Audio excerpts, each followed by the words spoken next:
Bukan nggak pakai video literally ini ditonton tuh nanti neraka kayak gitu. Tapi kalau orang-orang yang baik di dunia, dia juga akan diperlihatkan tempatnya nanti di surga kayak apa. Contoh gini, Feren mau diajak sama Raymond misalnya ya, yuk semua timku pergi ke Jepang misalnya. Udah dilihat tuh, kita akan pergi ke sini, udah seneng belum? Udah. Bahkan sebelum pergi udah seneng kan? Tapi kalau misalnya kita diperlihatkan yang jelek-jelek, yang ngeri-ngeri, kita bakal disiksa. Sebelum disiksa aja kita udah ngeri sendiri. Iya, karena mental duluan. Tapi di alam itu dibagi dua nggak? Yang baik sama yang jahat gitu. Yang baik sama yang jahat tayangannya berbeda. Tapi maksudnya di dalam satu ruangan. Masing-masing. Masing-masing. Alam barzah masing-masing. Iya, itu nggak ada bareng-bareng. Lu nggak punya teman. Iya. Baru lu akan dikumpulkan tuh di padang mahsyar itu. Tapi Betul. itu pun nggak ada yang peduli satu sama lain. Iya. Karena orang pada khawatir dengan dirinya sendiri kan. Jadi konsep pahala itu sebenarnya diciptakan sama siapa? Oke, jadi gini. Pertama, konsep pahala dan siksa. Jadi pahala lawannya juga siksa. Jadi betul tadi pahala kubur ya.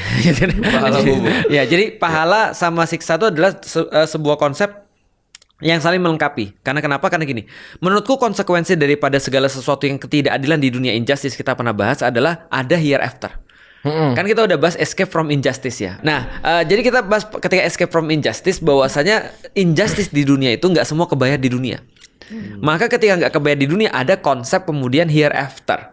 Ada konsep pembayaran nanti setelah kita mati. Yaitu adalah kemudian ada konsep pahala tadi itu. Maka pahala bisa kita katakan currency ketika di akhirat. Nah, Ketika itu, bukan di dunia. Currency-nya itu.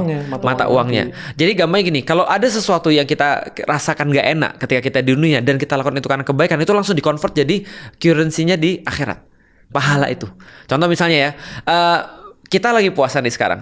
Ada perkara-perkara yang halal kita tinggalin, kita nggak makan. Istri kita yang halal kita juga nggak sentuh karena di bulan puasa ya. Nah itu kemudian kita kan rasanya kan nggak nyaman ya. Nah itu di-convert jadi pahala. Kenapa? Karena kita lakukan untuk Allah. Kita nolongin orang dan kita keluar duit ketika nolongin orang. Tapi kemudian ketika dia cuma di dunia berkata, makasih ya mas, udah nolongin aku. Tapi yang kita lakukan itu, yang kita hilang itu di-convert kemudian jadi pahala. Semua yang kayak gitu itu namanya pahala.